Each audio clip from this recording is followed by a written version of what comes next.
Hello and welcome everybody to our today's webinar. This is an introductory webinar in which I would like to show to you how to best schedule your production if you're operating or in a high mix, low volume environment. And before we start off with our agenda, I would quickly like to introduce myself. First of all, and that's just some preliminary information, as this is a GoToWebinar, and please note that all attendees will be automatically muted just to ensure the best audio that's possible. If you guys have got any questions during the webinar, please don't hesitate to use the chat box. We will have a look into your questions and answer them right away. So now, let's introduce myself. My name is Elmar Karlovic, and I'm Managing Director and co-owner of Netronic Software, which is the German-based company that provides the Just Planet software. Netronic Software is proud to look back to more than 45 years now of expertise in providing visual scheduling software. And Just Planet is our youngest product in our broad portfolio, and Just Planet is a cloud-based standard software that is specially made for high mix, low volume manufacturers. Okay, as I'm speaking from or about high mix, low volume, let's first of all clarify what we do understand as high mix, low volume environments. So high mix, low volume refer to first the product variety. So like the mix of how many articles, products, or variants you are producing. So, and if you are producing a high mix, that means you are highly customized. Yeah, so you have got multiple, really a big range of various articles that you do. And you are doing that in a low volume. So that means that an average batch size of a production order in your business is not very high. So this is what we call the high mix, low volume environment, means a high customization with small batch sizes. The quite opposite would be the low mix, high volume business, which is pretty much mass production or like really big series production with lots of standardization and, you know, with total opposite of being a small manufacturer that specializes in, you know, customer needs and that focuses on a make-to-order business with high customization. Okay, so what are the particularities of high mix, low volume manufacturing? And I want to clarify these particularities first because they have got impacts on your scheduling needs. So first of all, in a high mix, low volume environment, the complexity of workflow normally is pretty high. As a normal case is that you have got multi-staged job routings with linked operations, right? Furthermore, your capacity is finite. And your capacity is determined by both machine resources and manpower resources, you know, that have skills to operate your machine facilities. And it is most likely that both categories of resources can be your limitation that determine your throughput or, you know, your possible your possible backlog that you really can operate in a certain time frame. Then third, you are working or high mix, low volume is determined by highest dynamic. So like the volatility of demand is high and in general, you know, we have got lots of ongoing changes. So like a schedule in the morning is not lasting very long because during the day you have got impacts that that come from in and outside that can have or come along with the need to reschedule. And last but not least, as more or less all data concerning the runtimes of your operation is highly estimated, because like you do not have like big past data that you can rely on due to the high customization. It is very important that you take also the shop floor progress information into your schedule, because they have got a significant impact on your schedule, and therefore it is more or less a must, you know, that you integrate these information into your schedule. So, and seeing these particularities, what is the conclusion for scheduling, for how to best schedule in a high mix, low volume environment? And in my eyes, like what you can see on the right side, these are the 4 must-have criteria, you know, that come along with successful high mix, low volume scheduling. So first of all, what you need to have is visibility. You need to have your schedule visible so that you understand what's happening in your shop floor, and not only what is happening in the shop floor in terms of current execution, but also what is the structure of order backlog that is scheduled on your machines and manpower resources. Furthermore, it's quite likely, as you have a complex and dynamic environment, that manual scheduling is just not an option at all. Therefore, what you need to have, you need to be supported by kind of an automatic finite scheduling engine. I call that AFS for short, that automatically considers both your given finite capacities in terms of machines and people at the same time. Furthermore, this automatic finite scheduling engine must allow you as a scheduler to easily react on these permanent incidents, so that you can easily reschedule, and that also the new schedule comes along pretty on the fly. You don't have the time to wait for like 2 hours or even more for the algorithm to run, as after 2 hours, you know, the new schedule is pretty much outdated again. And therefore, in my eyes, not only manual scheduling fails, but also highly sophisticated optimization fails.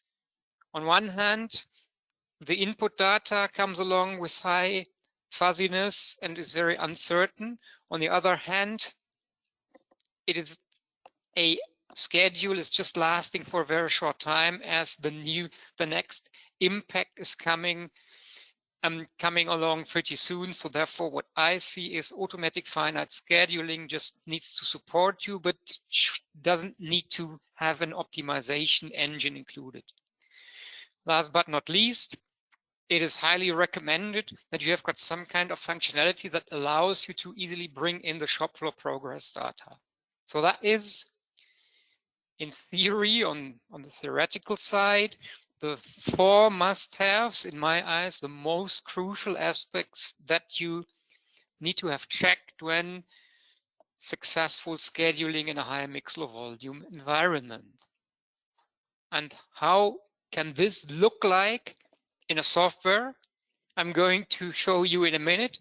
Before I'm leading you through the interface of Just Planet, I quickly show you some kind of data that I created, you know, and that also I uploaded into a blank account. And having a look into this data, this will also allow you to get an idea of kind of what data structure you need to start off professional scheduling from a blank scheduling software account into your real life with a given order backlog. Okay, therefore let's switch to my Excel file, and this will be pretty quick that I'll lead you through this. So what have I done? So for my use case I prepared for this webinar, I just inserted both workers and machines. As a matter of fact, I've got 9 workers here in my very small business, and these workers, normally you put in, you know, the exact first and second name. Here I left it with some placeholders, and all my workers here work 1 shift, 8 hours per day, Monday to Friday from 8 to 4 in the afternoon. Pretty easy to understand, no more comments on this. So then I have got in total here in my machine section just 6 machines, laser cutting, 3 sandblasters, 2 bonding stations, and as luckily these machine resources never go home but potentially are present always and can be used as long as you have got the capability to set them up and let them run. The normal case foresees a 24/7 availability for your machine resources, and that's the first step for the resources. Second, what I did is now with the resources, I defined what kind of operations I do in my business and what kind of skill the employees do have. So what I do is I laser cut in my business, I weld, I sandblast, and then I've got 1 step that I call ceramics. I've got a bonding step and the finishing in the end. And with these operations, together with my manpower resources, I pitch up kind of this, what I call the skill matrix of employees. And just by assigning which employee has which skill, the software can automatically consider alternative manpower resources for the respecting operations. And this is another very characteristic aspect with high mixed low volume scheduling, that the given manpower, the workers, are not firmly assigned to just 1 station. They are flexible, you know, they are highly educated and they are able to move. So once, e.g., welding has no big order backlog, worker 9 potentially hop into the finishing section just, you know, to help out there. And Just Planet just provides exactly this functionality of flexible resources. Does that make sense? Skill matrix for workers. I also bundle my machine resources in separated resource groups, as they call them. And here I do not have any flexibility in machines, but if there would be some in reality, I would be able, you know, to handle this in the same way as with the skill. Okay, so that's my resource master data. And this is my finite capacity. And this is what I call the supply. The demand is my order backlog. And for the order backlog, I made just a job list. Here in my example, it's 50 purchase orders with due dates, with some small batch sizes. And here you can see that some of them refer to predefined routings and others are highly customized and need to define in a special individual way. So let's start off with these jobs that relate to a recurring structure. So like even we have got a high mix, in a high mix low volume environment, it is most likely that some purchase orders or production orders are kind of top sellers or top selling structures, you know, where it makes sense to predefine the routing structure.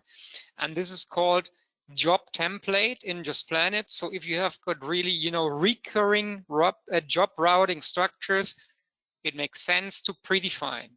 So, and now let's have a look in such a predefined routing that I just called for job routing 1.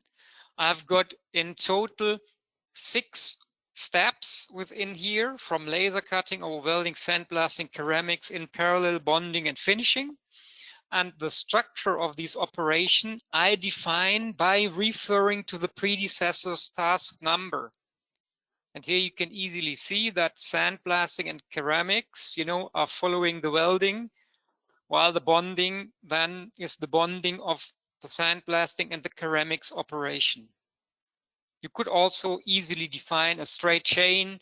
So then this would be the 30 and we move out the 40 here. Very easy to understand. What I do next is I define which operation requires which kind of resource group. And my groups are the skills of the workers as well as my machine groups. So by laser cutting here, I need the one laser cutting machine and at the same time, one guy that has a skill to operate the laser cutting machine at the same time, right? Welding just requires a person that has the welding skill, as I assume that it makes no sense, to schedule like a welding tool, as I see welding tools kind of never limiting the process. Once you have a welding person available, then the tool is available too. So therefore, reducing complexity, just focus on the person. Then sandblasting is requiring as well one sandblasting machine and one guy that has a skill to do. But the guy that is operating or monitoring the sandblasting operation is just needed by 50%. So the resource usage level enables you, to set up the use case that one operator is capable, to monitor multiple operations at the same time. And here in that case, one operator potentially can monitor 2 sandblasting operations at the same time, right? Okay, so this is what you bring in terms of resource or required resource information. And in the last step, what you need to do is you just need to define the lengths of each operation. And here we have got the setup time. The setup time is an absolute time, so that does not refer to any units. So independently, if you produce 10 units, 1 unit, or 100, that is always 20 minutes here in my case, while the production time per unit, as the name says, is multiplied by the batch size of the job. Furthermore, we have got some teardown time, transfer time. I didn't use that here for reasons of just, showing some simple data. Okay, so in that way, you define a full job routing structure as master data that you then can refer to if needed. So let's have a look. So like in my job list, I assume that the PO2, refers exactly to that recurring routing structure that I call job routing 1. But as we learned with high mix, low volume environments, it is not all recurring, but a lot is very individual. Therefore, in Just Planet, we have the possibility, to define individual routings in the total same way, but without creating master data. So with creating these routing structures, the job will be visible and usable and startable and completable in your planning board, but the respecting structure is not saved as master data. As you know, okay, this is so special. I don't think that is coming up again. So I can pretty much, forget about that structure and do not need to forehold that within my application as master data. So with this, I have a job list. I have got some jobs referring to job routings, others fully defined via my task.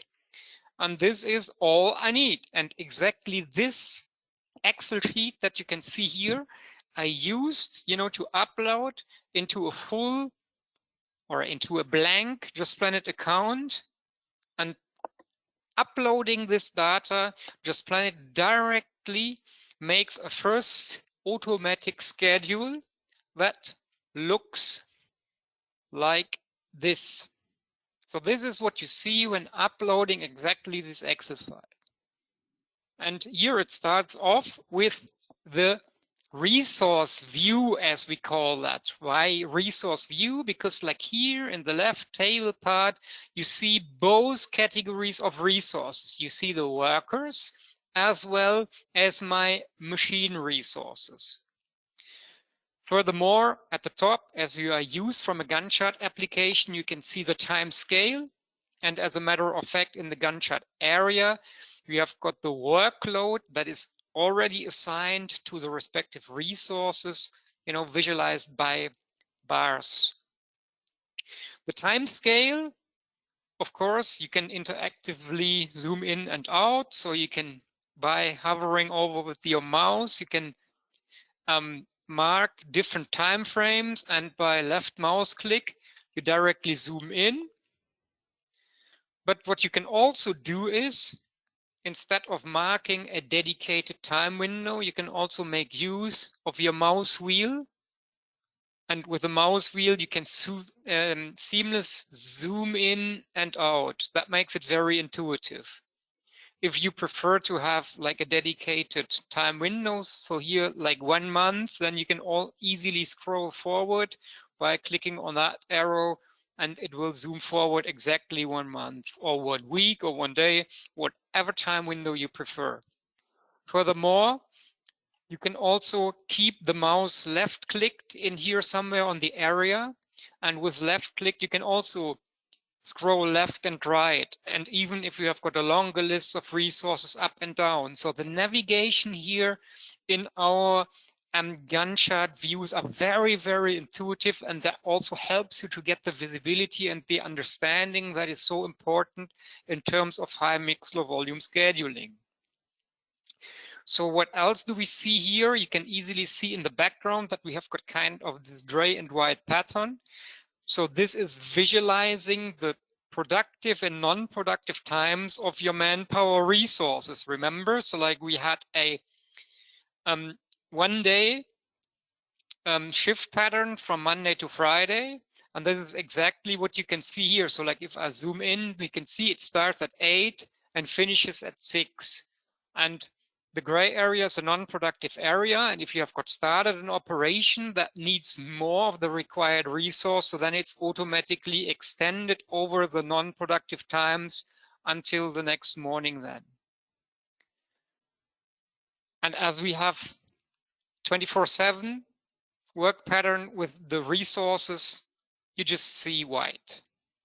The second resource-centric view that we offer is what we call the resource group view. So like here also we have got the resources in the table part, but additionally you see which group the respective PO or operation, better the operation is assigned to. So let's mark one job routing here, so then you can easily see so that this PO starts off with laser cutting operated by worker 1. So here you see the simultaneous automatic scheduling where the software brings together the needed resource, machine resource, with the skill of one worker. Then it goes to welding operated by worker 2, following with the sandblasting, sandblaster 1 operated by worker 3. In parallel, there is a ceramics started. Both is going into the bonding in station 1 operated by worker 5. And finally, it is finished by 2 workers, worker 6 and 7. Right? So here, this is very transparent, very visible. You know where you start off with, when, which resource in your entire schedule. Okay, well, that's the resource group view. And last but not least, we have got the job view.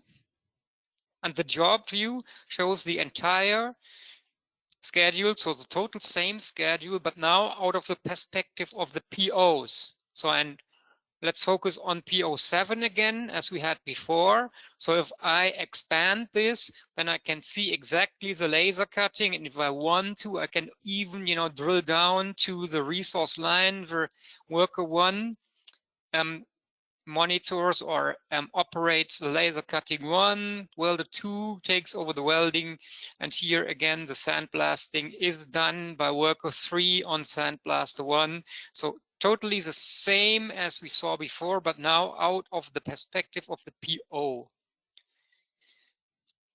Additionally, what we can see here is by that milestone symbol. So that's the due date that I inserted. So that's the date, as you know, that we have promised, or you have promised to your customers, when the whole finished products are delivered to your end customer, right? So, and if we scroll down here, down to my 50 jobs, then I can see, oops, here, one of these jobs currently is scheduled to be late. I directly see that here in the table part with that red flag saying, okay, obviously following the current schedule, you have got some issues because here the bonding and the finishing even exceed the communicated due date. Okay, so that's pretty much in a very short overview what you can see in Just Planet, that you have got different perspectives, so the resource perspectives as well as the PO perspective. But now, before I'm showing to you like the core possibilities how to make use of the automatic finite scheduling, I first quickly explain the 3 principles, how our AFS works. So the first principle is, as a matter of fact, as the name says, is always considering the given finite capacity. So what does that mean? It means that always the automatic engine will foresee that there will be not an overload of resources. So normally, if you have a resource usage of 1, then each operation, will be pushed forward into the future within the next time frame where it can be completed. Or if you have got a resource usage of, let's say, 50%, so then it gets stacked by those workloads that allow a 50% of monitoring requirement, but not more. Yeah, so like you will never have a conflict in terms of capacity during a given time frame. So it's total finite scheduling. First principle. Second principle is that we by default do a forward scheduling.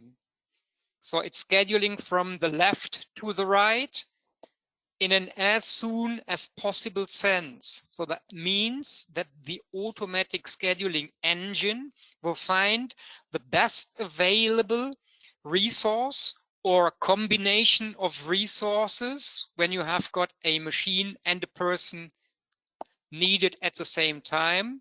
So it will find the best available combination of needed resource, and the best available means that combination that is able to complete that operation earliest. So forward scheduling in an as soon as possible sense. And the third principle of the automatic scheduling engine is that it is priority based. That means that every job in Just Planet gets a unique priority. And this priority in the job view, you can see here at the very left part. And this is what we call the sequence number. And the sequence number of a job is for the priority. So like sequence number 1 shows the job with the highest priority. Sequence number 2, second priority, and so on. So in my case, my job 50 has got the sequence number 50 and is coming along with the lowest priority. So that are the 3 principles of automatic scheduling in Just Planet. So that means that I can easily reprioritize a job and Just Planet will take over automatically. So let's make a first example. So we just, would not accept that this job is scheduled late. Therefore, as like a first idea, we could say, okay, I give it the highest priority. I just ensure that this is highest prioritized. And for that, I left mouse click on the sequence number. And by left mouse clicking, I open that set sequence number dialog. And I can see, okay, currently it's in position or priority 39. And now I give it the most extreme example. Now I put it in the first position. And by putting it in the first position, I directly trigger a new scheduling run. And now the application fully recalculates all 50 jobs and puts in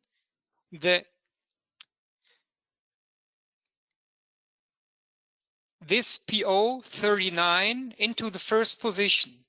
And see, now it is far beyond my due date and it is not scheduled late anymore.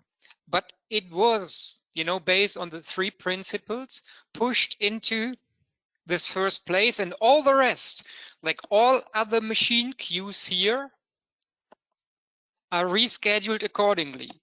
So, and that was just taking whatever, like 5 up to 6 seconds to reschedule all operations of my entire plan. So that is with reference in our required functionality to allow quick changes, definitely a check. Because like here, you can easily reschedule. Imagine how long it would take if you guys, squeeze in such a job into your whatever, like Excel files or into your whiteboards. So here, very easily, the AFS takes over the new situation and you get a fully new schedule. So, but this was kind of trial and error, and I redo this because we also provide functionality that is not forcing you to set it always into the first position.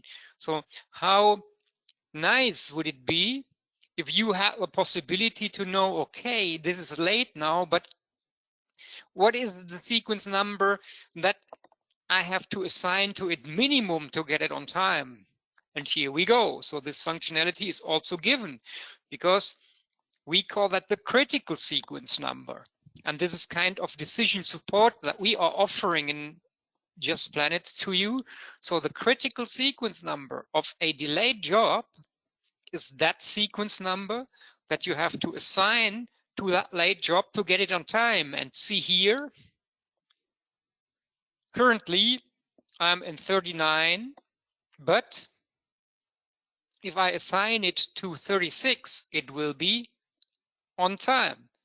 But what I also see is currently I have got one delayed job and afterwards another one will be delayed. So here my squeezing in will, avoid having that job late, but another job will be late instead. But I directly see what happens if I squeeze that into that position. Okay, then I see, okay, this job is in time, but the other isn't. Up to you what you prefer, either the first or the second scenario. To get an overall impact, what we also, or an overall idea of the impact of your scheduling interaction, we provide also helpful KPI. So here you get KPIs that refer to both the total jobs that are delayed currently. So before it was 1 and now it's 1. We have got the percentage. So currently it's just 2% delayed. So that means 1 job out of 50. And I also have got KPIs that refer to the total throughput time, which is an indicator for your WIP. Because one thing is for sure, if you have got better WIP or short WIP, means short total throughput times, that is better for your schedule. Last but not least, what you also have is some information about the sum of your current sales margin in end of next month. And here it says, I'm getting that bigger job on time, but in total, I have got still one job delayed, and even the throughput time is getting worse. So potentially, this is not a good idea. So like, then I redo that and show you some other alternatives. What else can I do? So I do not need to necessarily need to increase priorities, but what I also can do is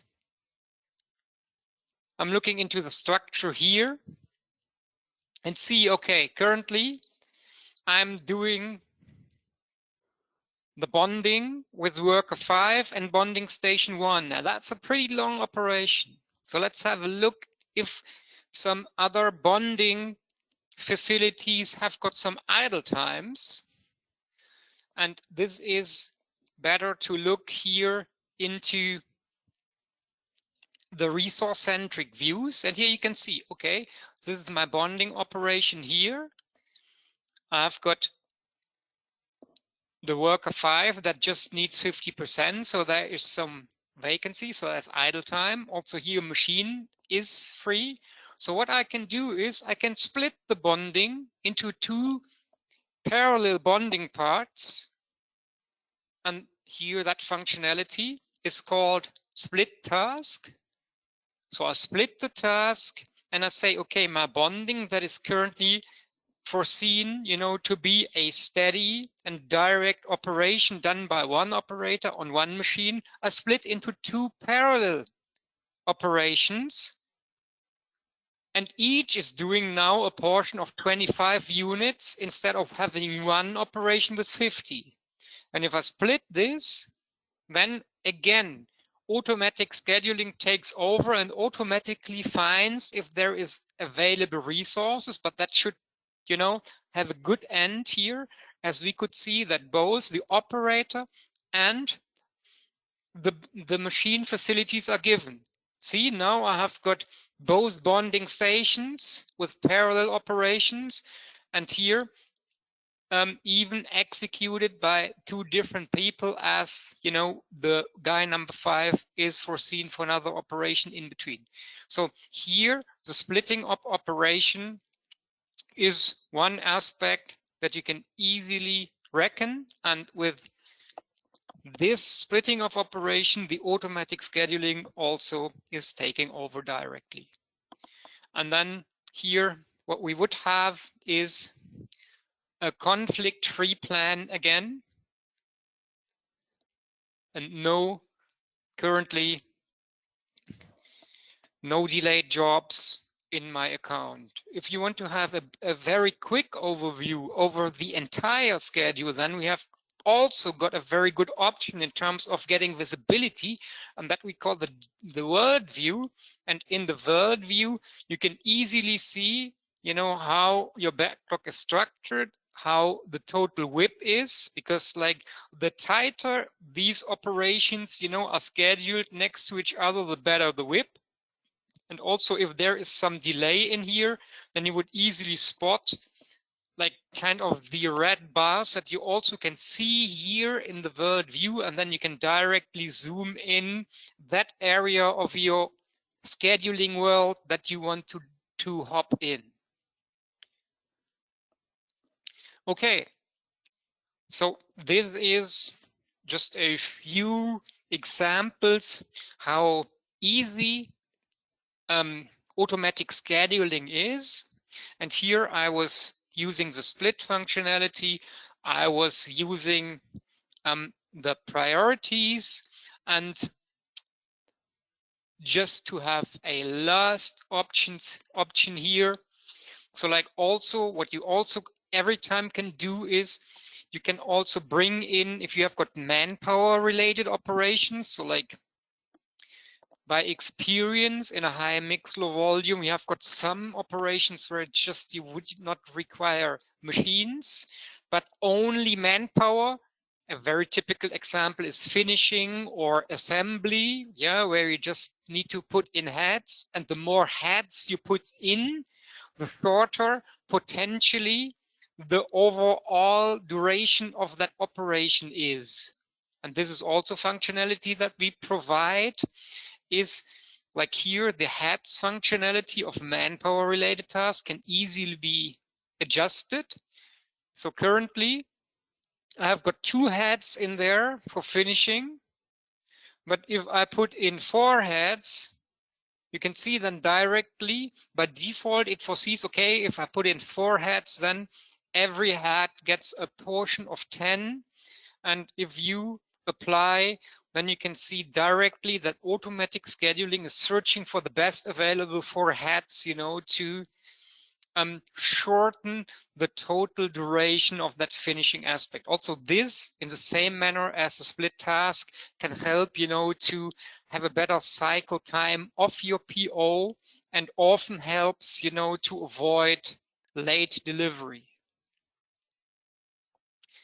So then, what also is very, very typical in high mix, low volume scheduling is another example of high dynamic is, okay, you start off in the morning and then you get a phone call from one of your workers, and this guy or the lady says, well, I'm ill for the next week. So that is actually nothing else than your finite capacity is even more limited, and this limited capacity you need to bring in to the application, right? So let's make an example. Let's go for worker number 9, and let's assume worker number 9, you know, says, okay, I am ill for the rest of the week. So that is, let's say, starting with the 14th until the 16th, worker number 9 is sick. So what you do is you just go into the dialog of worker number 9, and what you do is you put in a calendar exception, and the exception together with the standard availability marks the overall limited availability. And here it is limited, and we bring in the sickness of this guy. So let's go for the 14th to the 16th. So that is the time frame. The work time is blank. You can bring in a note, or what you also can do is just make use of our categories. So we have got some categories to select, which are pretty standard, but you can also customize all the categories. You can put in your own categories or extend that whatever you like. So that's a sick leave, and the sick leave has no work time. And if you apply, then again, automatic scheduling takes over and reschedules the workload of worker 9 to all the other colleagues that have the capability, you know, to take over the respective skills. So let's see the result. And see here, first of all, the absence is also marked with a color. You can see it's a sick leave. And as a matter of fact, within the sick leave, there cannot be a workload anymore. And it was directly rescheduled either in the future or to other of the workers that have the according skill, right? And luckily here, the 3 days of absence of worker number 9 is not resulting in an additional delay, which, to be honest, is not the normal case. So if you have got really finite capacities, if you have got a good workload, and maybe not as my sample data shows, but in real life, normally 3 days of absence of one of your workers definitively is ending in delays. But still, how or which jobs will be delayed will be automatically and directly scheduled by the application. Okay, so what I didn't explain is that there is also some yellow indication. So the yellow indication is some kind of proactive warning. So if it's red, it says, okay, following to to the current schedule, and if you're doing as estimated, then this job will be late. And the yellow indicates, well, it is not late yet, but the residual buffer is getting smaller and smaller, and this is a warning. If you do not take care, then this is a potential candidate of being late. So have an eye on this. So that proactively warns you, hey, high risk of being late, because the relation of time needed, so that is the total dark blue color that you can see here, in relation to the time frame between the scheduled end and the due date. So that's the relation, and if that relation is below 2, then it's getting yellow, and if it's below 1, it even gets orange. So that is kind of proactively warning you, have an eye on this. So because we don't want to warn when it's too late, we want to warn you even further or earlier. Okay, so that is automatic scheduling with the 3 principles and how you can make use of this functionality to schedule your high mix low volume environment. So next use case I would like to show to you is you're getting a request and you want to see if it's possible to squeeze that in. So let's make an example, and let's assume for like purposes of low complexity that this is referring to a recurring routing structure. So then you have a new request. You put in the requested due date that your customer is asking for. Let's assume this is whatever. Let's say this is mid of October. So he wants to be delivered until the 14th of October afternoon. So then he is asking for what we call the job routing. So article 1 with a job quantity of 30, right?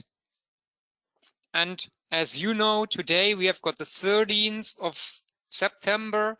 You know, okay, I need to wait for the material, and I can just start earliest on Thursday in the morning, because then this material is available to start off with that. So what you put in is the earliest possible start date. Here in my case, I assume that is material I need to wait for, right? Okay, so and this is what you put in, and then you create the job. And Just Planet will automatically create the job, but it will add it at the end of the schedule. So it is having lowest priority. And here you can see, well, if I am adding that with lowest priority, the requested delivery date is not possible at all. So like we have a delay of more than 13 days. But we have learned that we have the critical sequence number, and we can make use of that functionality and see, okay, how far do I need to squeeze that in to make that happen? And that is the 39, and I put in that job with the priority 39 to see what is the impact of squeezing that in. And here we see, okay, if I put that right in the middle of my schedule, then that is tough, and other jobs, get higher risk, but I keep my schedule with no delay, no scheduled delays. And here in that case, I would easily say, okay, customer, I can do that. Just give me that order. I will make it for you until mid of October. So squeezing in job requests, even with some requested due dates from the customer sides, can easily be handled with that software, and you directly see the impact, if that's possible, or what happens if you go for that request. So you have the visibility, you have the transparency, and all this, you can realize very easy and quickly as the automatic scheduling does the job.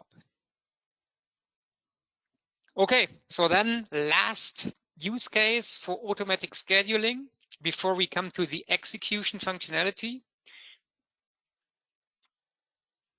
Or actually, I don't need to show to you how a machine breakdown will operate. So I quit that here. I skip that because like that is totally working the same. You know, if one machine breaks down, you make an exception and it works the same as a sick leave as a worker. And I guess you guys are smart enough to realize or to see that it is working totally the same.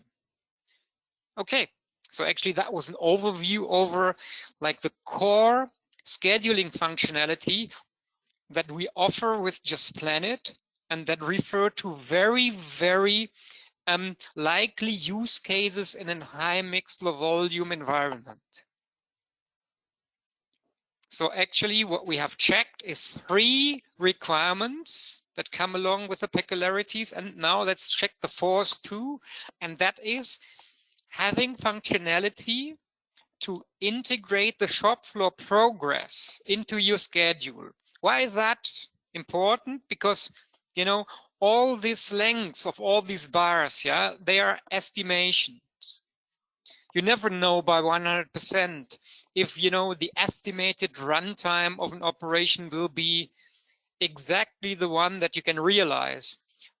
Very, very, very often, you will need to see that it takes longer, not only due to wastage that you might produce, also just, you know, because estimation is hard, and that's fair enough.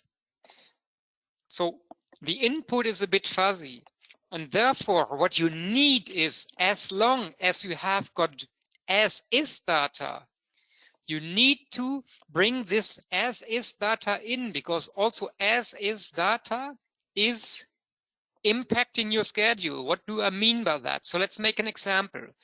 So like if sandblasting of one of these operations will take longer than estimated, then the entire queue here, you know, will be pushed rightwards, and but with the links of my multi-stage jobs, you know, everything will be impacted. And the information, if something was longer than estimated, this is exactly coming from the shop floor. And therefore, it is so, so important that you make use of that data that you can, you know, retrieve from the shop floor. And we have got execution functionality that enables you to integrate the shop floor. So all functionality that I showed to you so far is pretty much in the hand of the planner or the scheduler. So the planner and the scheduler, or the scheduler, is literally in the driver's seat in Just Planet. So the planner or scheduler has access to all data, to all functionality. On the other hand, we have got another user role that is called the viewer. The viewer is just able to view the schedule, but will never be able, you know, to move around any bar. And for the execution, we provide another user role, and that is the role of the operator. So here in my example, it is most likely that I would create 9 operator roles for all my 9 workers, because these 9 workers own the information, which operation has been started, which has been finished, and also very important, if they have started one operation and they realize during the process that they will need longer than estimated, that they also can bring in, okay, in the morning I have started it, but normally it was foreseen that I finish that by end of the day, but this is just not possible. I will need another 4 hours tomorrow. Also, this you can handle in Just Planet. So here you can see that I prepared some progress. So all these black operations have been set to finish. The green ones are under execution currently. Yeah. And the yellow ones are potentially ready to start. But as you see here, this Gantt chart view provides a lot of details what we do have for the operators is like a special application that we call the operator client. And if an operator logs into just Planet, he would not see the Gantt chart style as I presented to you so far. The operator will have a work list, and this work list will just show this operations that the worker is responsible for. So that is following his skills.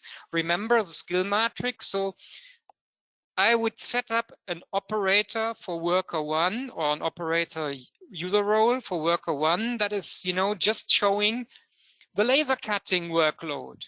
And then the operator 1 or worker 1 would just see the laser cutting from top to down. Here, my list here, as I am currently logged in as a planner, is just showing everything, but it's easy to guess how it would look like, exactly the same, but just showing all laser cutting.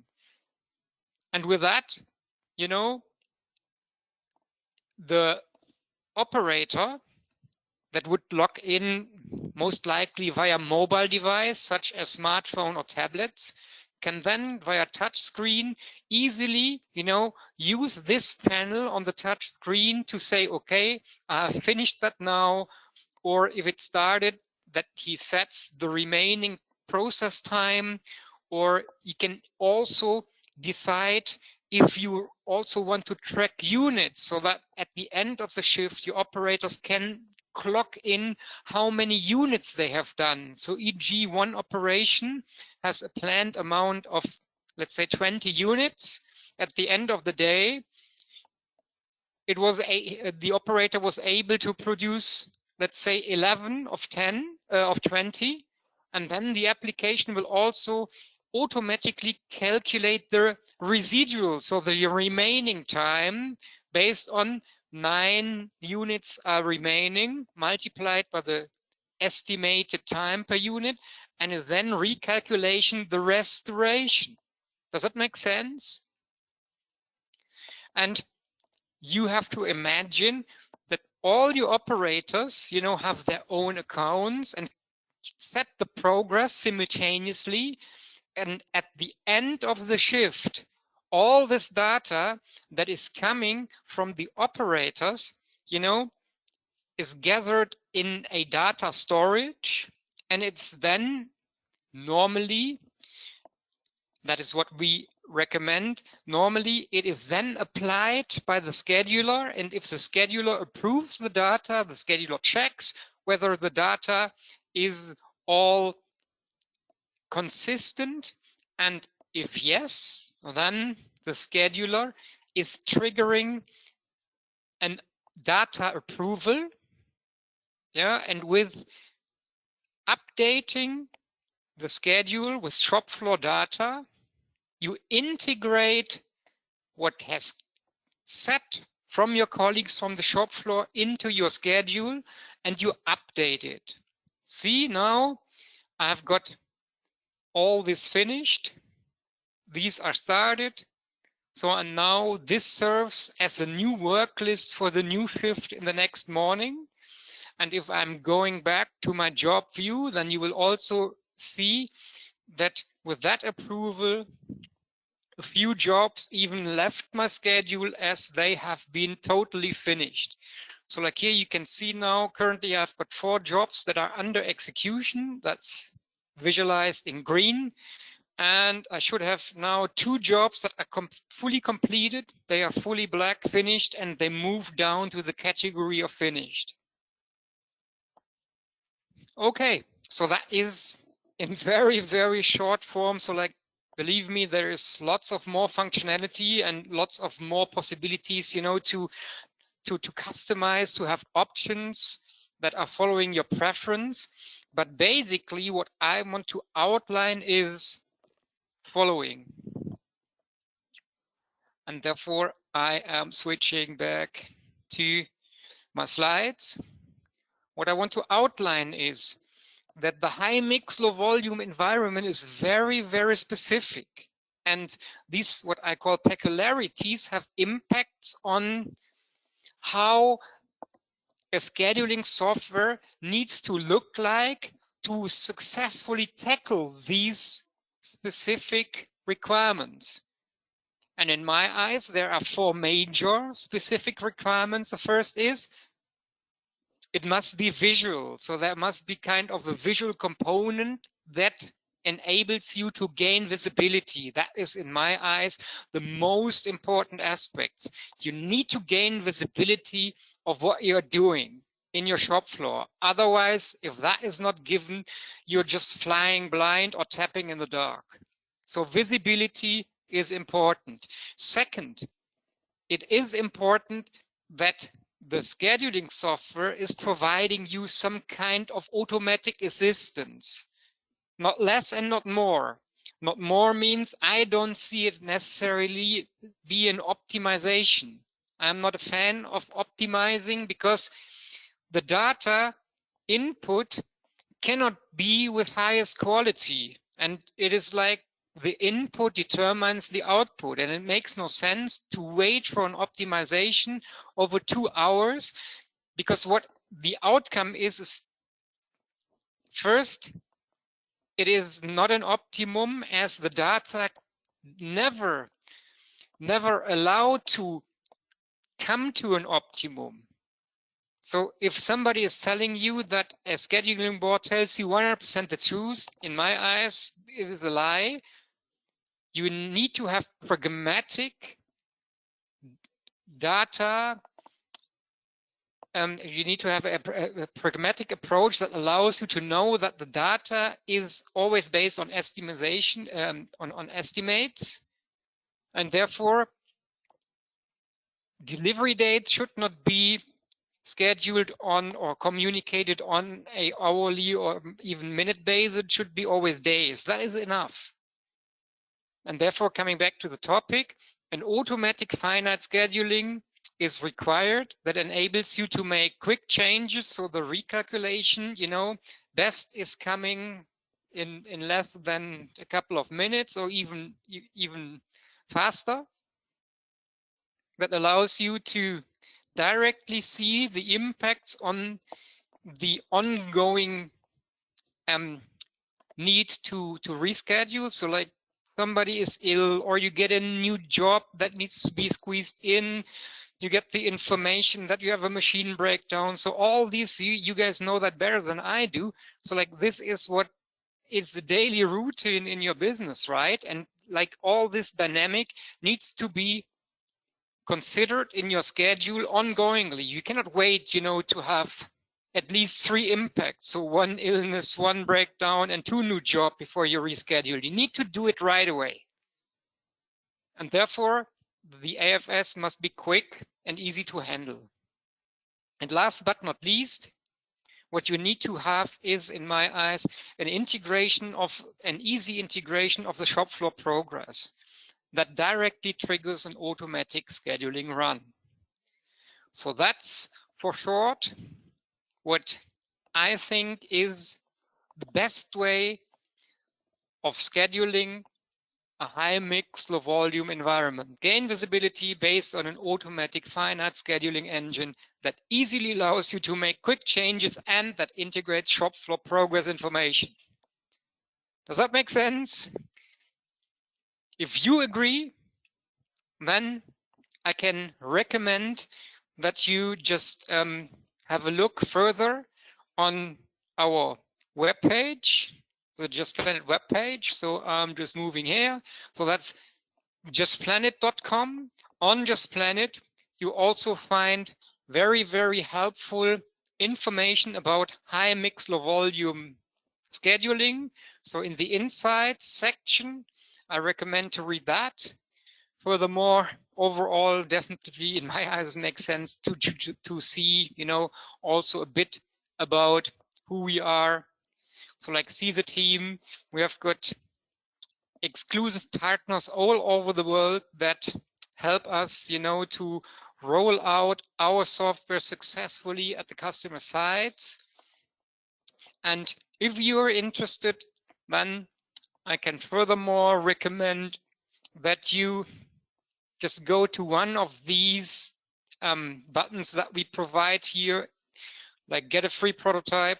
If you click the button, then you can schedule a meeting with one of our partners or with myself, and we will take our time to just investigate or just evaluate together with you in a first step whether your use case can be fully met by our approach or not, and you will get a very transparent and honest opinion from our side. And you can be sure that we do not force you into our software if we don't see any potential for success, because like we are operating on a SaaS, so software as a service level. So you rent the software, and if somebody, you know, is not gaining benefit, then as a matter of fact, it makes no sense. This subscription will be canceled, and we also won't earn at all. So therefore, we just, you know, bring in customers into our software where we see the full fit of requirement and our approach. Okay, so this was the introductory webinar. I thank you very much for your attention. If you have got any feedback, any questions that you cannot find on the website and so on, don't hesitate to write an email to either my personal address or to our Just Planet support. You can also follow me on Twitter or on LinkedIn. I'm very happy to get your feedback. I would even be more happy if we could just cooperate together on the long run. And with this, I thank you for your attention and have a good day. Bye-bye.